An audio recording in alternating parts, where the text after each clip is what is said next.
नमस्कार दोस्तों, आप सभी को सादर प्रणाम। जैसा कि हम सभी जानते हैं कि हमारे भारतवर्ष में जो हमारी भारतीय सनातन परंपरा है, सनातन संस्कृति है, यहाँ पर्वों का, व्रतों का या त्योहारों का बहुत ही महत्व है। यहाँ व्रत, पर्व, त्यौहार बहुत ही हर्षोल्लास के साथ, उमंग के साथ मनाए जाते हैं। तो आज हम आपके सामने जो वीडियो लेकर प्रस्तुत हुए हैं, आपके सामने जिस विषय पर हम चर्चा करने के लिए उपस्थित हुए हैं, वह एक बहुत ही प्रमुख पर्व है, बहुत ही प्रमुख त्यौहार है, जिसे हम दीपावली के नाम से जानते हैं, जिसे हम दीपोत्सव के नाम से जानते हैं। जिस पर्व में हम पूरे घर को ही नहीं, पूरे नगर को, पूरे गांव को, पूरे शहर को, कस्बे को दीपमालाओं से सजा देते हैं और खुशियां मनाते हैं, प्रसन्नता मनाते हैं। असतो माँ सद्गमय के मार्ग पर चलने की कोशिश करते हैं, असत्य से सत्य की ओर चलने की कोशिश करते हैं। तमसो माँ ज्योतिर्गमय, मृत्योर माँ अमृतम गमय। जो वैदिक हमारी परंपरा है, जो वैदिक संस्कृति है, उस ओर हम उन्मुख होने की कोशिश करते हैं।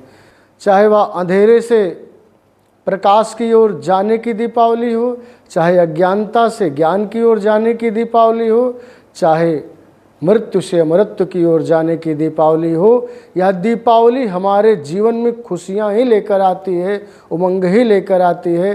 तो यह दीपावली 2023 में कब है, किस दिन है, किस तिथि को है, साथ ही साथ इसके साथ और भी कुछ त्यौहार उपस्थित हो जाते हैं। जैसे कि हम जानते हैं कि दीपावली जो पर्व है वह कार्तिक मास की अमावस्या तिथि को मनाई जाती है, लेकिन उसके 2 दिन पहले से ही यह पर्व शुरू हो जाता है दीपोत्सव का। कार्तिक मास की अमावस्या को दीपावली और चतुर्दशी को, जो हम नरक चतुर्दशी मानते हैं या उसे हम छोटी दीपावली मानते हैं, और जो त्रयोदशी है उसको हम धनतेरस के नाम से जानते हैं या धन्वंतरी जयंती के नाम से जानते हैं। तो ये तीनों दिन बहुत ही हर्षोल्लास के साथ मनाया जाता है। और दीपावली के 2 दिन बाद, जिसे हम भाई दूज के नाम से या यम द्वितीया के नाम से जानते हैं, वह भी बहुत ही हर्षोल्लास के साथ मनाया जाता है। और कार्तिक मास की पूर्णिमा को देव दीपावली के रूप में मनाया जाता है। तो यह कार्तिक मास विशेष करके 5 महत्वपूर्ण पर्व लेकर आता है। धन्वंतरी जयंती, जिसे हम धनतेरस कहते हैं, नरक चतुर्दशी, जिसे हम छोटी दीपावली कहते हैं, मुख्य रूप से जो दीपावली है, प्रमुख दीपावली पर्व, उसके बाद यम द्वितीया या भाई दूज, और इसके बाद जो 5वां है वह देव दीपावली, जो पूर्णिमा तिथि को होती है कार्तिक मास की। तो बहुत ही हर्षोल्लास के साथ यह पर्व मनाया जाता है। तो आइए हम प्रारंभ करते हैं दीपावली से, जो सबसे प्रमुख पर्व है हमारा, और फिर क्रमशः और भी पर्वों पर हम चर्चा करेंगे जो कार्तिक मास में मनाया जाने वाला है। प्रायः कभी कभी जो तिथि होती है वह 2 दिन हो जाती है, तो इस बार भी अमावस्या तिथि 2 दिन है। 12 नवंबर और 13 नवंबर दोनों दिन अमावस्या तिथि है। अब इसमें थोड़ा सा संशय हो जाता है लोगों को कि हम किस दिन पर्व मनाएं, किस दिन हम पर्व को माने। तो इसी संशय का निवारण करने के लिए आपके सामने मैं आज उपस्थित हुआ हूं। आप बने रहिए हमारे साथ, हमारे इस अध्यात्म प्रवाह चैनल में और इस वीडियो के साथ। समस्त पर्व जो कार्तिक मास में होने वाले हैं, उनका उपयुक्त जो निराकरण होगा वह आपके सामने मैं अपने बुद्धि विवेक से और ज्योतिषीय जो परंपरा है उसके अनुसार निर्णय करने की कोशिश करूंगा, आपके सामने प्रस्तुत करने की कोशिश करूंगा। तो जैसा कि हमने कहा कि इस वर्ष जो दीपावली है वह 2 दिन हो रही है, 12 नवंबर और 13 नवंबर। अब ये देख लें कि 12 नवंबर को कब से है और 13 नवंबर को कब तक है। 12 नवंबर को 2:13 से 13 नवंबर को 2:41 तक अमावस्या तिथि रहेगी। अब इस अनुसार देखें तो दोनों दिन उपयुक्त लग रहा है। और यदि पूर्ववत हम देखें कि उदया तिथि में प्रत्येक व्रत पर्व मनाया जाता है, तो 13 को ही मानना ज़्यादा उपयुक्त लग रहा है।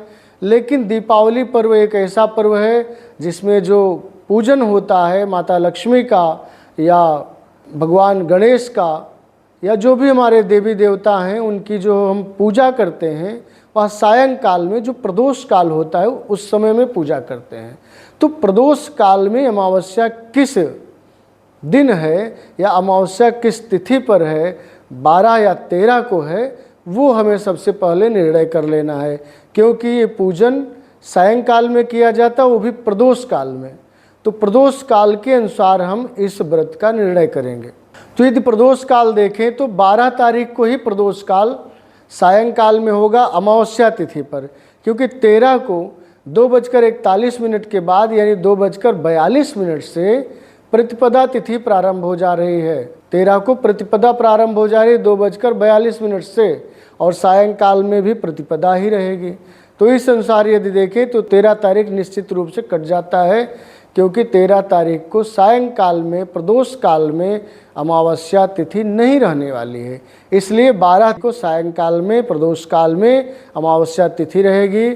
तो निश्चित ही आंख बंद करके आप सभी 12 तारीख को ही दीपावली पर्व मनाएं, इसमें कोई संदेह नहीं है, इसमें कोई संशय नहीं होने वाला है। हाँ, एक चीज़ और कर सकते हैं, 12 को आप सायंकाल में पूजन कर लीजिए, दीपावली मना लीजिए, दीपोत्सव मना लीजिए, और जो स्नान दान इत्यादि है वो आप 13 तारीख को स्नान करके जो दान इत्यादि देने की परंपरा है वह 13 तारीख को करिए, क्योंकि उदया तिथि में अगर अमावस्या देखी जाए तो वह 13 तारीख को है। इसलिए दीपोत्सव तो आपको 12 को ही मनाना होगा, क्योंकि हमें प्रदोष काल को लेकर के चलना है। 13 तारीख को आप स्नान दान इत्यादि कर सकते हैं, इसमें कोई बाधा नहीं है, और 13 को आप स्नान दान करिए, लेकिन 12 तारीख को दीपोत्सव मनाइए। 12 तारीख को अपने पूरे घर को दीप मालाओं से सजा दीजिए। अब यदि पूजन के समय की बात करें तो पूजन समय हमने पहले ही बता दिया कि प्रदोष काल में विशेष रूप से पूजन होता है माता लक्ष्मी का, और प्रदोष काल में ही हमारे जो भी देवी देवता हैं, जो भी आराध्य हैं, इस दीपावली पर्व पर उनका हम पूजन करते हैं विधिवत। और प्रदोष काल कब है, पिछले कई वीडियो में हमने बताया है, एक बार पुनः बता दे रहा हूँ। प्रतिदिन जब सूर्यास्त होता है, सूर्यास्त से 45 मिनट पहले से लेकर 45 मिनट बाद तक का जो समय होता है, लगभग 1.5 घंटे का समय, वह आपका समय क्या होता है, प्रदोष काल होता है।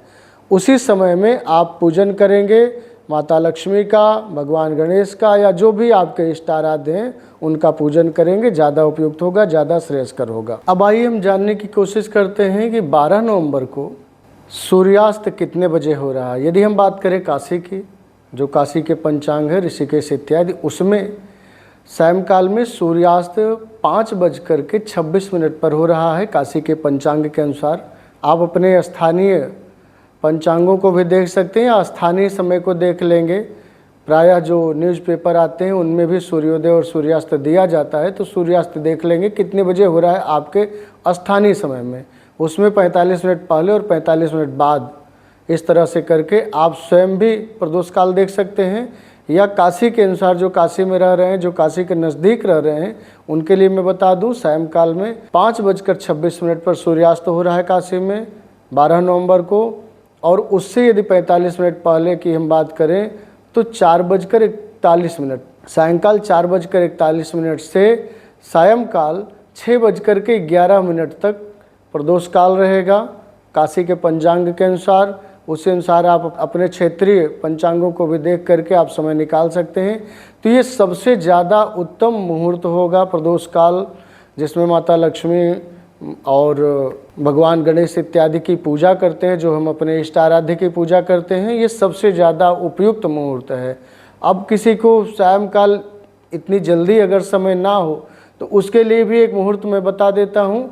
उस मुहूर्त में भी आप पूजन कर सकते हैं, कोई दिक्कत नहीं, कोई परेशानी नहीं होगी। जैसा कि प्रदोष काल आपका 4:41 पे सायंकाल में प्रारंभ हो जा रहा है, उसके बाद जो दूसरा मुहूर्त हम बता रहे हैं उसको भी नोट कर लेंगे। सायंकाल 5:39 पर, सायंकाल 5:39 से रात्रि 8:16 के बीच भी आप लक्ष्मी पूजन कर सकते हैं। यह भी एक शुभ मुहूर्त है, अच्छा मुहूर्त है। इसमें भी आप माता लक्ष्मी की पूजा कर सकते हैं या अपने विविध देवों का आराधन कर सकते हैं।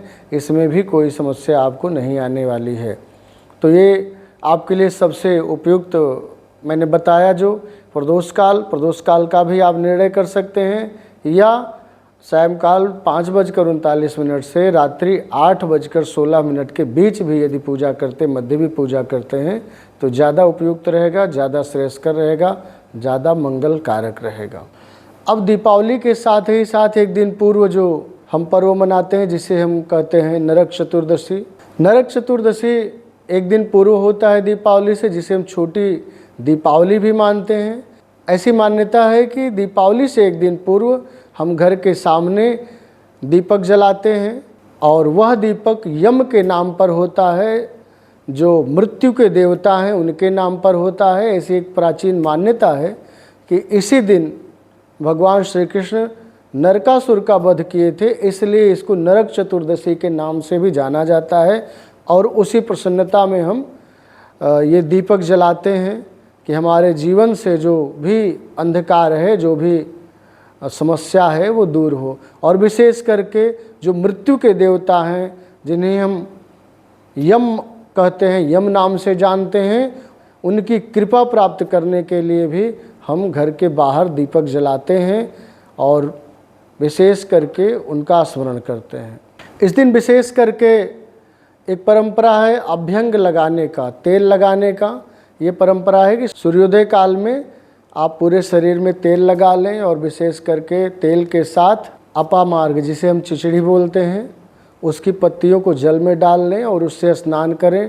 तो ये माना जाता है कि आपके जो पाप हैं, जो पाप कर्म हैं, वो कुछ कम हो जाते हैं, वे कट जाते हैं। इसलिए तेल मालिश किया जाता है इस दिन। लेकिन इस वर्ष जो नरक चतुर्दशी है वह कब शुरू हो रही है ये जान लेना ज़्यादा ज़रूरी है।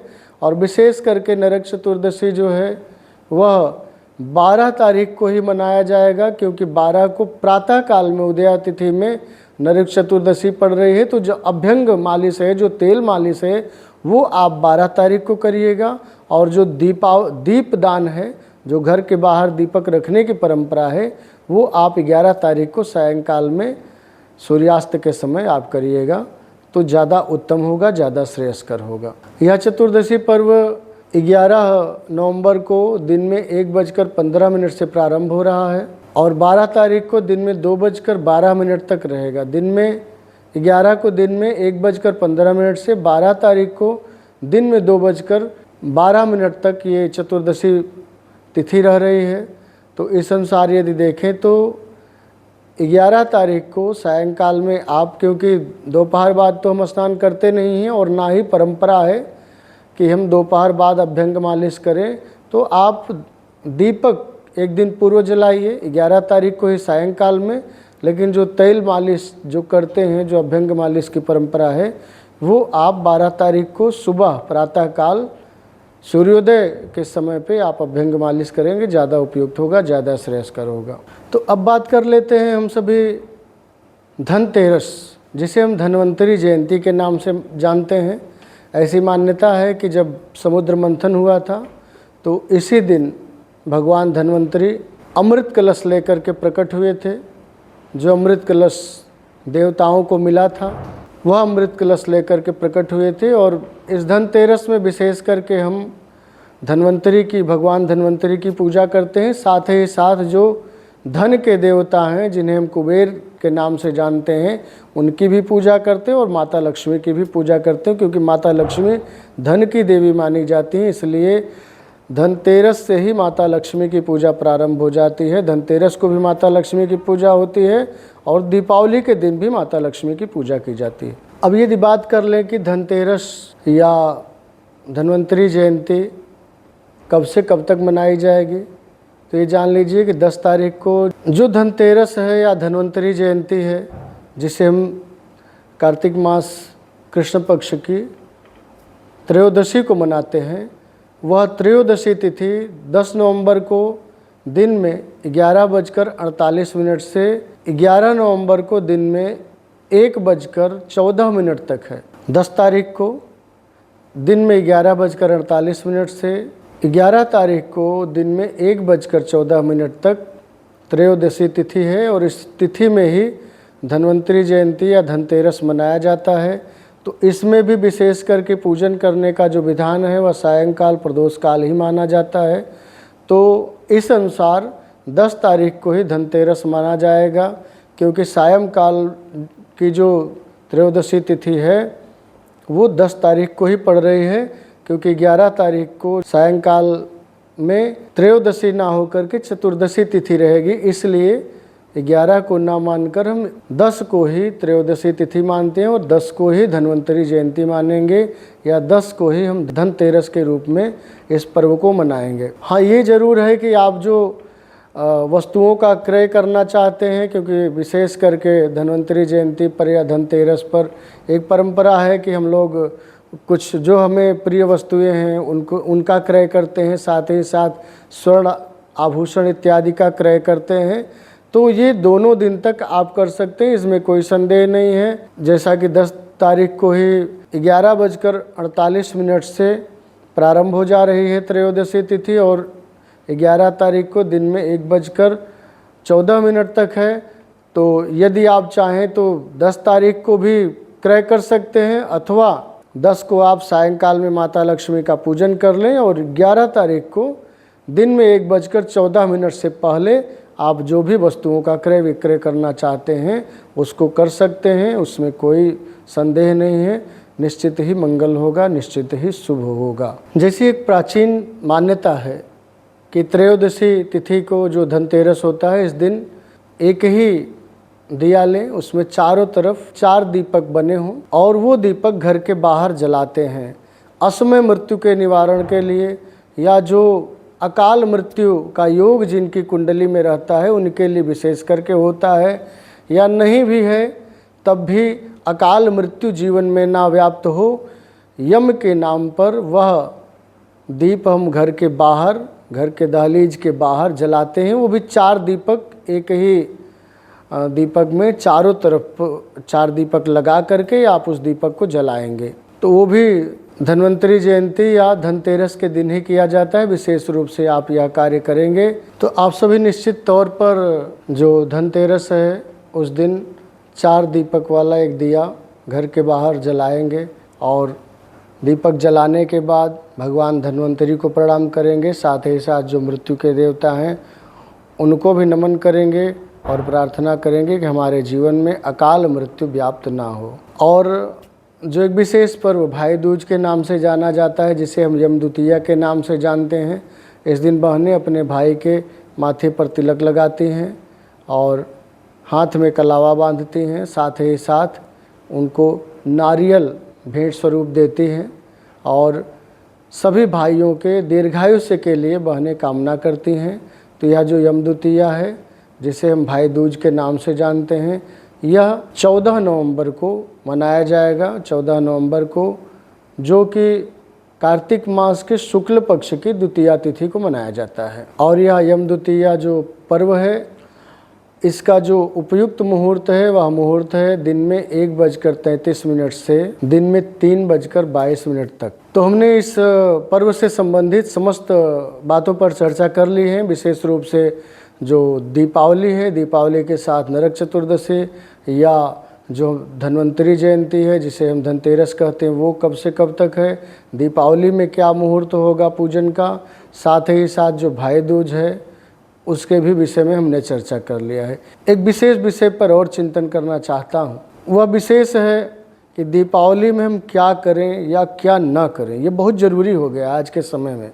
देखिए, प्राचीन जो परंपरा थी वह यही थी कि घर को पूर्ण रूप से दीप मालाओं से आप सजा दीजिए और विशेष करके घी का दीपक, तेल का दीपक जो उपयुक्त हो उसको आप जलाइए। पूरे घर में चारों तरफ जो अंधेरा है उस अंधेरे को दूर कर दीजिए। लेकिन वर्तमान में एक परंपरा आ गई है पटाखे फोड़ने की, और वो पटाखे जो जहरीली गैसों से भरे होते हैं, वो पटाखे जो फट जाए हाथ में तो हाथ जल जाए, वो पटाखे जो फट जाए आपके आस पड़ोस में तो 2-4 लोग उससे जख्मी हो जाए, जल जाए। ऐसे पटाखों को आप क्यों जलाते हैं, क्यों फोड़ते हैं? इससे आपका नुकसान ही होगा, इससे आपका कोई उल्लास होने वाला नहीं। उल्लास तो दिए में है, उल्लास तो दीपक में है, उल्लास तो ज्ञान में है।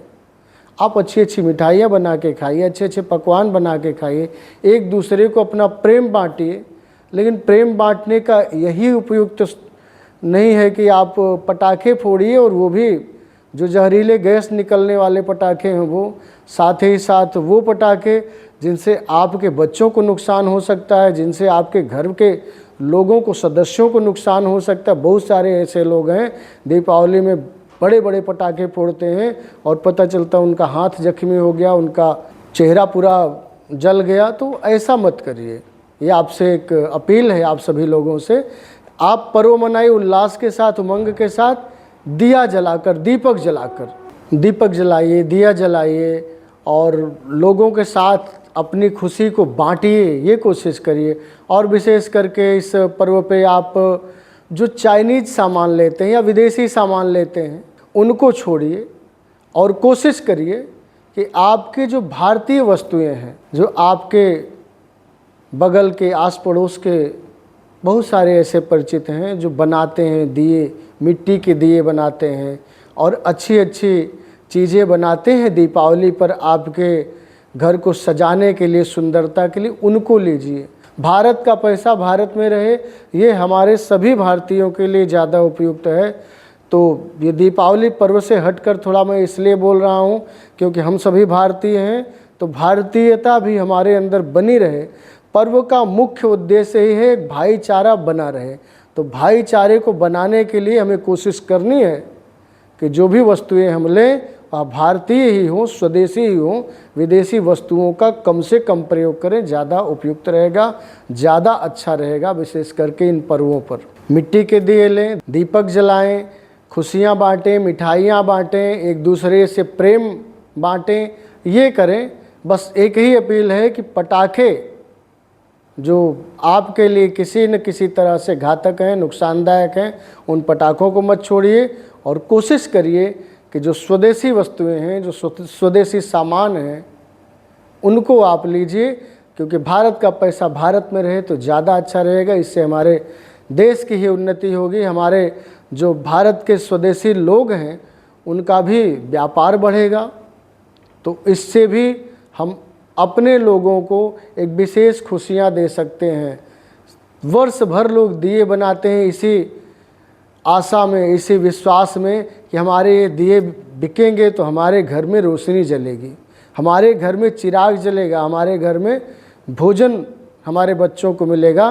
तो उनके आशा पर, उनके विश्वास पर आप पानी ना फेरें, उनके विश्वास को आप बनाए रखें, उनके विश्वास को आप महत्व दें। जो यह विश्वास करके साल साल भर, वर्ष भर दिए बनाते हैं, मोमबत्तियाँ बनाते हैं, इसीलिए कि हमारे घर को जगमग कर सके। तो आप स्वदेशी वस्तुओं का प्रयोग करें और साथ ही साथ पटाखों को ना फोड़ें, यह आपसे एक विशेष अपील है।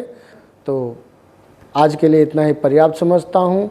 आगे पुनः किसी विषय के साथ आपकी सेवा में ज़रूर उपस्थित होऊंगा। तब तक के लिए आप सभी को सादर प्रणाम। नमो नमः।